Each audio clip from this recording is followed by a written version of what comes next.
Assalamualaikum warahmatullahi wabarakatuh. Sebelumnya perkenalkan kami dari kelompok 6 dari mata kuliah analisis perancangan perusahaan dengan studi kasus kopi kemasan bernama Kapulus. Dengan anggota kelompok saya sendiri Muhammad Fadli 21035 NPM-nya. Saya Amaliana Dasertansyah dengan nomor NPM 21072. Saya Dimas Ramadhani, NPM 21080. Saya Nofrizal, NPM 21081. Saya Destiara Nabila dengan NPM 21092. Saya Naya Putri dengan NPM 21108. Kemudian di sini topik pembahasannya sendiri di sini ada 5. Yang pertama ada pendahuluan, lalu analisis strategi, lalu ada analisis perancangan produk, analisis pasar, dan analisis proses produksi. Untuk yang pertama pendahuluan. Dari pendahuluan sendiri ada latar belakang, rumusan masalah, dan tujuan penelitian. Di latar belakang sendiri, pada studi kasus kopi Kapulus, yaitu banyak startup yang bermunculan menawarkan dengan produk-produk yang bisa dijual, dan kemudian di sini kami menggunakan kopi Kapulus yang merupakan sebuah produk kopi susu dengan cita rasa otentik dan creamy yang nikmat, dibuat dari kopi dan susu yang bermutu tinggi dan pengolahannya yang higienis dan membuat produk kopi Kapulus terjamin kualitasnya. Jadi ide usaha ini dikembangkan untuk memfasilitasi kebutuhan mahasiswa dengan menawarkan harga yang sesuai namun tetap memiliki cita rasa unik dengan kemasan menarik. Next. Lalu rumusan masalah di sini ada 3. Yang pertama ada bagaimana merancang proses produksi yang efisien untuk meningkatkan output dari kopi Kapulus. Lalu yang kedua ada bagaimana merancang strategi pemasaran yang efektif untuk meningkatkan kesadaran merek kopi Kapulus.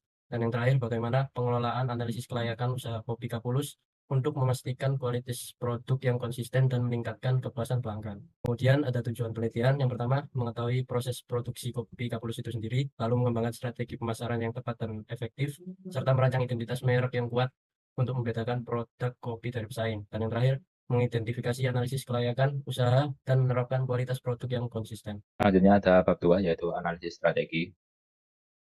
Di analisis strategi ini kita akan membahas 2, yaitu deskripsi dari perusahaan kita, dan yang kedua ada analisis dari SWOT.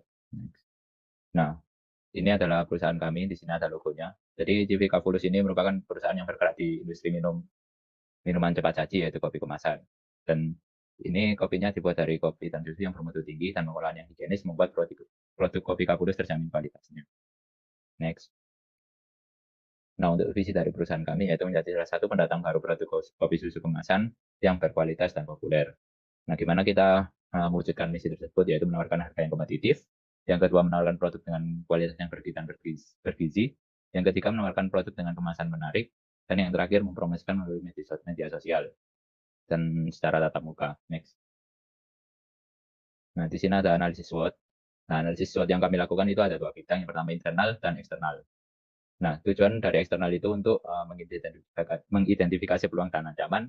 Untuk yang internal itu mengidentifikasi kekuatan dan kelemahan kita. Nah, metode dari analisis SWOT ini yaitu dengan perhitungan IFAS dan EVAS. Next. Di sini ada matriks dari IFAS dan EVAS. Nah, di sini ada perhitungannya. Perhitungan dari IFAS itu dihasilkan dari perkalian antara bobot dengan rating. Sedangkan pada EVAS itu dihasilkan dari perkalian antara bobot dengan rating juga. Nah, next. Nah, ini untuk hasil dari perkalian bobot dengan rating yang ada di matriks sebelumnya, yang didapatkan nilai seperti berikut. Untuk faktor internal senilai 1,58 dan untuk faktor eksternal bernilai 0,3, yang mengakibatkan kuadran dari kopi Kapulus ini berada di kuadran 1, yaitu progresif, strength, dan opportunity. Next. Nah, ini penjelasan dari kuadran yang sebelumnya, di mana kopi Kapulus ini itu berada di kuadran 1, yang penjelasannya situasi yang sangat menguntungkan. Jadi situasi perusahaan kami itu memiliki potensi dan kekuatan untuk memanfaatkan segala kemungkinan yang ada. Strategi yang diterapkan dalam kondisi ini mendukung kebijakan pertumbuhan yang agresif atau strategi berorientasi pertumbuhan. Setelah kita mengetahui kita itu di kuadran mana, kita itu menetapkan grand strategi.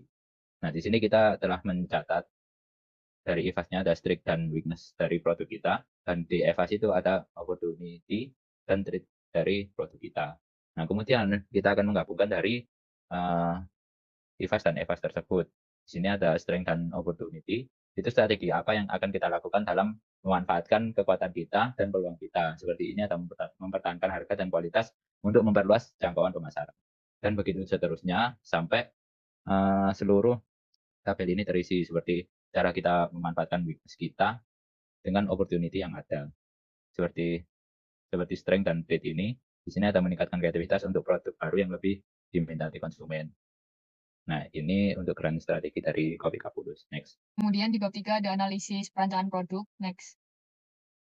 Pada bab ini terdapat beberapa subbab, yaitu pengumpulan data hasil kuesioner, karakteristik teknis, relationship matrix, korelasi teknis, planning matrix, technical matrix, dan house of quality. Next. Untuk pengumpulan datanya menggunakan kuesioner dengan metode purposive sampling menggunakan skala Likert 1-5. Kuesioner disebar sebanyak 2 kali dengan tujuan pada kuesioner pertama atau kuesioner tahap awal, yaitu untuk mengetahui atribut yang diinginkan. Kemudian kuesioner kedua untuk mengetahui tingkat kepuasan, kepentingan, dan harapan. Didapatkan jumlah responden sebanyak 20. Untuk pertanyaan pada tahap pertama meliputi yang pertama ada bahan berkualitas tinggi, aroma unik, mudah ditemukan, informasi kandungan jelas, kemasan ramah lingkungan, nyaman di lambung, varian rasa, sertifikasi halal, desain kemasan menarik, harga sesuai, kebersihan proses produksi, kualitas proses roasting biji kopi, daya tahan produk, kadar kafein, dan variasi ukuran. Next. Dari 15 atribut yang disebarkan, terdapat 10 atribut teratas yang bisa dilihat pada slide ini. Next. Setelah didapatkan 10 atribut teratas yang dibutuhkan oleh konsumen, tahap selanjutnya yaitu menyebarkan kuesioner lanjutan untuk menentukan tingkat kepentingan, kepuasan, harapan konsumen dari produk Kopi Capulus. Untuk nilai dari tingkat kepentingan bisa dilihat pada slide ini. Next. Untuk nilai kepuasan dan nilai harapan juga bisa dibaca pada slide ini. Next. Itu ada karakteristik teknis, yaitu penerjemahan dari kebutuhan konsumen atau voice of customer ke dalam bahasa pengembang atau voice of developer. Proses ini akan mencari jawaban dari pertanyaan bagaimana kebutuhan konsumen dapat dipenuhi. Ada 4, yaitu yang pertama desain kemasan menarik dengan label yang memuat informasi kandungan serta tersertifikasi halal dan BPOM, perpaduan biji kopi dan rempah khas dengan proporsi kandungan kafein dan asam sesuai dengan toleransi tubuh. Yang ketiga, tersedia di toko dan platform e-commerce dengan harga sesuai kualitas. Yang keempat, pemilihan biji kopi berkualitas dengan proses roasting yang tepat serta pemberlakuan standar kebersihan produksi sesuai SOP. Dan di sini ada relationship matrix, di mana kalau misalnya tidak ada simbol berarti tidak ada hubungan dengan nilai 0, jika segitiga hubungan lemah dengan nilai 1, lingkaran tanpa isi hubungan sedang nilainya 3, lingkaran berisi artinya hubungan kuat nilainya 9. Untuk contoh yang pertama, desain kemasan menarik dengan label yang memuat informasi kandungan serta tersertifikasi halal dan BPOM memiliki hubungan kuat, yaitu dengan simbol lingkaran berisi. Kemudian untuk contoh dari hubungan sedang, yaitu aroma unik dengan perpaduan biji kopi dan rempah khas dengan proporsi kandungan kafein dan asam yang sesuai dengan toleransi tubuh. Untuk hubungan lemah, ada contohnya bahan berkualitas tinggi dengan perpaduan biji kopi dan rempah dengan kandungan kafein yang sesuai dengan toleransi tubuh. Kemudian untuk korelasi teknis, berikut merupakan tabel korelasi teknis dari produk Kopi Kapulus. Kemudian ada yang namanya planning matrix, merupakan bagian dari HOQ atau soft quality yang digunakan sebagai alat bantu untuk memprioritaskan kebutuhan dan harapan customer. Di bawah ini merupakan tabel importance to customer. Next. Kemudian di sebelah kiri atas merupakan customer satisfaction performance, dan yang di kanan bawah merupakan tabel goal. Next. Kemudian di tabel ini merupakan improvement ratio, yaitu hasil pembagian goal dengan customer satisfaction performance. Dapatkan hasil seperti ini. Dan sales point berisi informasi mengenai kemampuan untuk meningkatkan penjualan suatu produk, dan dapatkan hasil sales point kita 1,5 yang merupakan titik penjualannya kuat. Kemudian ada ROIC digunakan untuk menghitung tingkat bobot kepentingan dari masing-masing keinginan konsumen dengan mempertimbangkan hal-hal penting lain seperti improvement ratio dan sales point. Berikut merupakan hasil tabel perhitungan kami. Kemudian ada normalis ROIC, merupakan nilai ROIC yang telah dikonversikan ke dalam persentase, dan hasil akhirnya totalnya yaitu 100%. Di sebelah kiri merupakan tabel dari technical matrix yang memuat nilai contribution yang diperoleh dari hasil kali antara lain nilai normalis ROIC dengan nilai relationship yang kemudian dijumlahkan untuk setiap kolom karakteristik teknisnya. Untuk ranking yang pertama yaitu pemilihan biji kopi berkualitas, yang kedua tersedia di toko dan platform e-commerce, yang ketiga perpaduan biji kopi dan rempah khas, dan yang terakhir desain kemasan yang menarik. Next. Di sebelah kiri merupakan house of quality dari produk Kopi Kapulus. Next. Selanjutnya ada bab 4, yaitu mengenai analisis pasar. Pada analisis pasar terdapat analisis strategi STP, yaitu segmenting, targeting, dan juga positioning. Lalu ada pemasaran 6P dan juga demand forecasting. Pada segmenting merupakan gambaran umum dari konsumen usaha. Strategi pemasaran merupakan pedoman yang dijadikan dasar dalam melakukan kegiatan, terutama dalam bidang pemasaran yang dapat berdampak pada kondisi organisasi bisnis ke depannya. Dan juga untuk mencapai tujuan perusahaan tercapai secara efektif dan efisien. Maka dari itu, strategi segmenting yang diterapkan pada Kopi Kapulus yaitu ada strategi segmentasi demografi, preferensi rasa, tren dan inovasi, dan juga teknologi. Selanjutnya ada targeting, yaitu penentuan target pasar yang merupakan sasaran khusus bagi konsumen potensial dari usaha ini. Kopi Kapulus menargetkan pasar sasaran kepada konsumen menengah ke atas. Selanjutnya ada positioning, yaitu bagaimana menempatkan usaha ini di antara pesaing usaha yang sejenis. positioning memegang peran yang sangat besar dalam strategi pemasaran. Contohnya seperti yang dapat dilakukan seperti melakukan branding, menjaga kualitas produk yang konsisten, transparansi dan edukasi, melakukan program keanggotaan atau loyalty, pelayanan pelanggan, dan juga umpan balik. Selanjutnya ada pemasaran 6T. Yang pertama ada produk, yaitu bagaimana strategi pemasaran yang dikaitkan dengan produknya langsung, seperti menyediakan kopi berkualitas tinggi dengan berbagai pilihan seperti kopi biji, kopi bubuk, kopi dingin, dan varian kopi spesial. Menawarkan produk tambahan seperti kue, pastry, atau makanan ringan yang cocok untuk disantap bersama kopi. Menggunakan kemasan produk yang praktis dan efisien, memastikan konsistensi kualitas produk melalui pemilihan biji kopi yang berkualitas. Selanjutnya ada strategi pemasaran yang berkaitan dengan harga, yaitu penetapan harga yang kompetitif tetapi menguntungkan. Lalu menawarkan diskon atau promo khusus untuk menarik konsumen baru dan meningkatkan retensi pelanggan. Selanjutnya, promotion yang dapat dilakukan dengan advertising dengan media cetak maupun sosial media, dan juga sales promotion dengan promosi melalui acara atau pameran yang digelar di tempat keramaian. Lalu ada juga place yang merupakan cara untuk mendistribusikan produk untuk sampai ke tangan konsumen. Di antaranya melalui pedagang perantara seperti reseller atau retailer.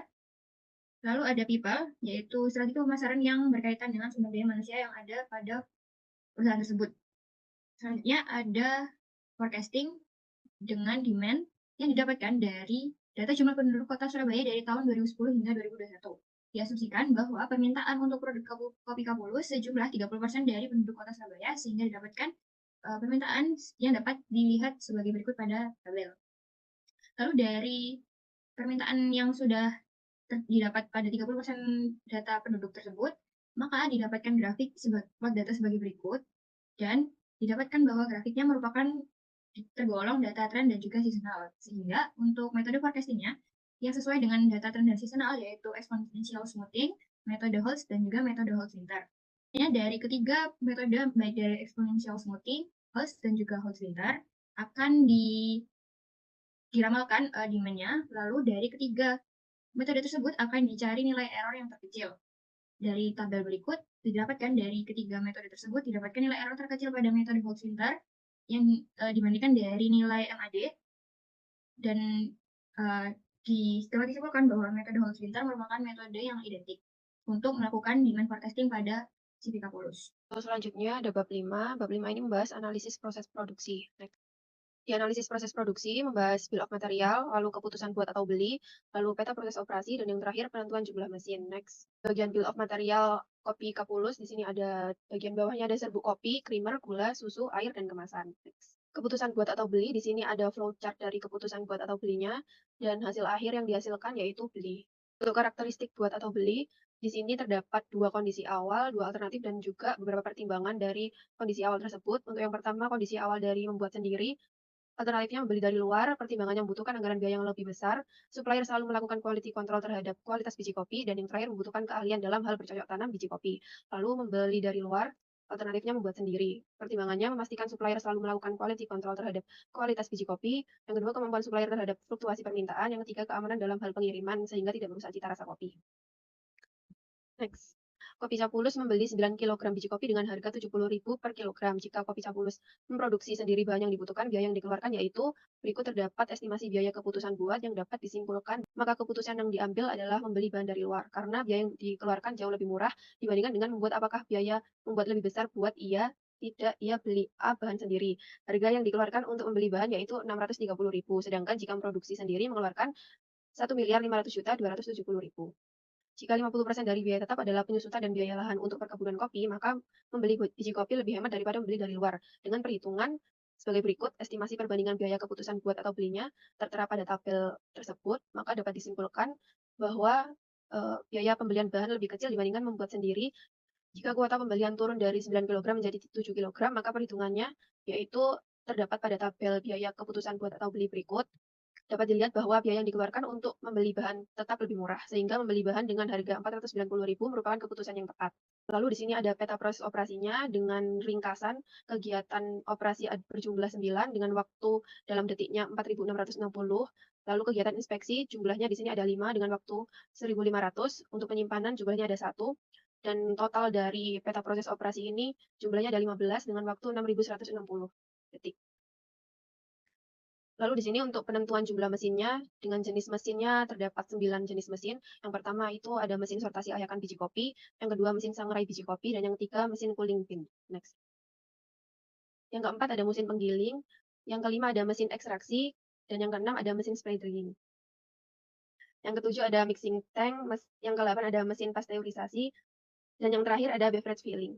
Pada perhitungan jumlah mesin, di sini pada proses produksi Capulus melewati 9 tahapan proses pengerjaan, yaitu proses 1 pengayakan, proses 2 pemanggangan, proses 3 pendinginan, proses 4 penggilingan, proses 5 ekstraksi, proses 6 pengeringan, proses 7 pencampuran, proses 8 pasteurisasi, dan proses 9 pengemasan. Jika jumlah produksi Capulus setiap minggunya adalah 1.200 unit per minggu, efisiensi mesin 95%, dan dalam 1 minggu sebanyak 5 hari kerja dengan 1 hari kerja adalah 8 jam, maka tentukan jumlah mesin yang diperlukan pada masing-masing proses jika estimasi scrap dan waktu standar tiap proses, yaitu bisa dilihat pada layar.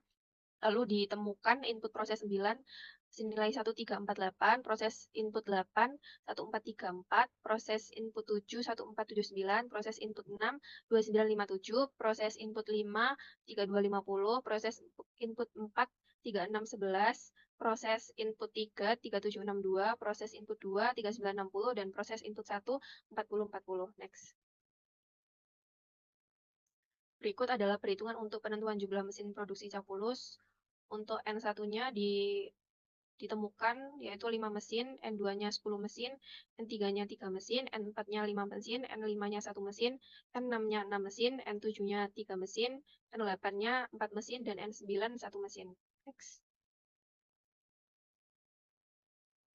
Kemudian di sini ada bab 6 yaitu material handling tentang layout, bisa di next.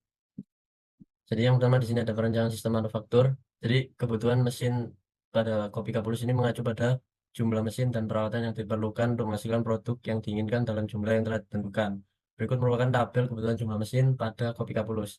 Ada 9 mengenai proses pemilahan, penyangraian sampai pengemasan produk dengan mesin-mesin yang sudah tertera. Ada 9, ada mesin sortasi berjumlah 5, mesin sangrai 10, mesin cooling bin 3, mesin penggiling 5, mesin ekstraksi 1, mesin spray drying 6, dengan total 38 sesuai dengan perhitungan yang tadi. Serta berikut merupakan tabel kebutuhan tenaga kerjanya yang mengacu pada jumlah tenaga kerja yang diperlukan untuk mengoperasikan mesin dan peralatan, serta mengontrol bahan baku dan semuanya yang dibutuhkan dalam pembuatan proses produksi kopi Capulus. Di sini yang pertama ada manajer produksi, ada 1, lalu ada staf QC 15, staf R&D 35, staf material gudang jumlahnya 30, staf karyawan 40, staf PPIC 25, dan staf K3 10, sehingga total tenaga kerja yang dibutuhkan yaitu 156 orang. Material handling adalah proses yang melibatkan pengendalian, pengangkutan, penyimpanan, dan pemindahan barang atau material dari satu lokasi ke lokasi lain dalam suatu fasilitas atau rantai pasokan. Tujuannya adalah untuk mengoptimalkan aliran material secara efisien dalam proses produksi atau distribusi, sehingga mengurangi pemborosan waktu, tenaga, dan biaya. Di sini jenis device-nya forklift, karakteristiknya kapasitas angkat tinggi, mobilitas tinggi, efisien untuk jarak pendek. Batasannya membutuhkan ruang yang cukup besar, membutuhkan operator terlatih, dan biaya pembelian dan perawatan yang tinggi. Lalu yang kedua, jenis device hand pallet. Di sini karakteristiknya mudah digunakan, biaya operasional rendah, ideal untuk jarak pendek dan beban ringan. Batasannya tidak cocok untuk beban sangat berat, terbatas untuk area yang datar dan tidak berfungsi baik di permukaan yang tidak rata. Lalu yang ketiga, jenis device conveyor system.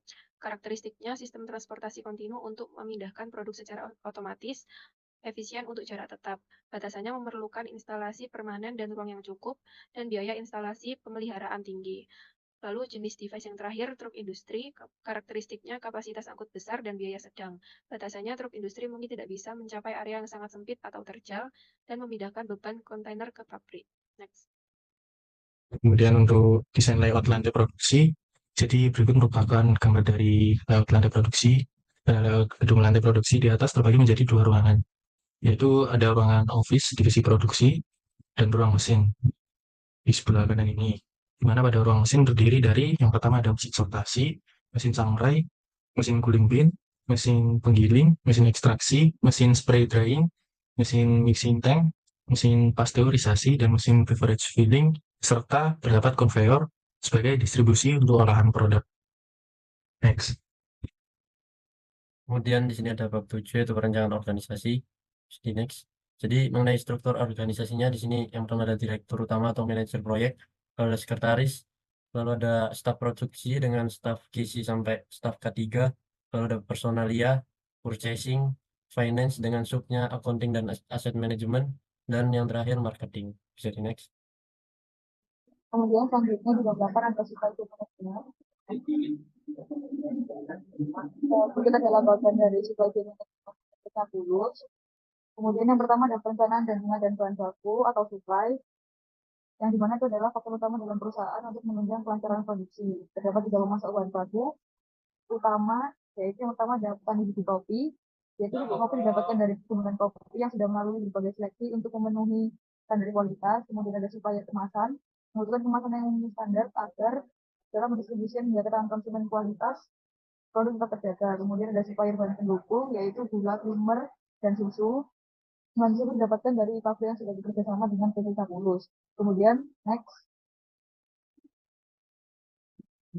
Yang kedua ada tahap pemrosesan produksi, yaitu tahap manufacturing. Yang pertama ada proses produksi. Biji kopi diproses melalui beberapa tahap menuju pemilihan, pemanggangan, penggilingan, ekstraksi. Biji kopi yang sudah diolah akan dicampur dengan bahan pendukung seperti gula, susu, dan creamer.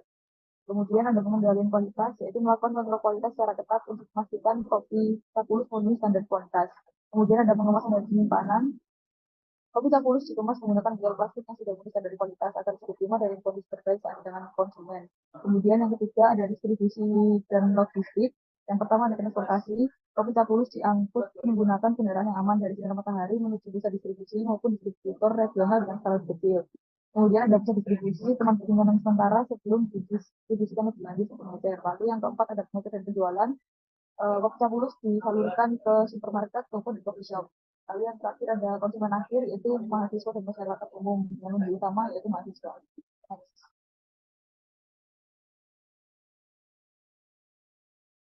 Kemudian untuk strategi supply chain management atau SCM, supply chain management merupakan suatu sistem yang saling berkoordinasi ke seluruh proses di dalam organisasi atau perusahaan untuk mempersiapkan dan menyampaikan produk atau jasa kepada konsumen. Kemudian berikut merupakan strategi SCM pada produksi kopi Sapulus. Yang pertama yaitu pengadaan bahan baku atau supply, yaitu menjalin kemitraan jangka panjang, memiliki beberapa pilihan alternatif produsen bahan baku, menggunakan teknologi terbaru untuk pemisahan, penggilingan, dan lain-lain.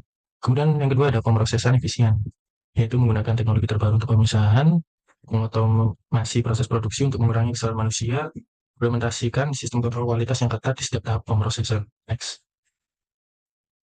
Kemudian yang ketiga ada manajemen inventory, yaitu menerapkan strategi inventory just in time, kemudian menggunakan sistem monitoring inventory berbasis teknologi, kemudian menggunakan analisis data dan pemodelan prediktif untuk memperkirakan permintaan dan mengelola inventory secara efektif. Kemudian yang keempat, distribusi dan logistik, yaitu menggunakan perangkat lunak optimasi rute, kemudian memastikan pengelolaan strateginya efektif untuk menjaga kualitas produk selama transportasi, membangun hubungan distribusi di lokasi strategis untuk mempercepat pengiriman dan mengurangi biaya logistik.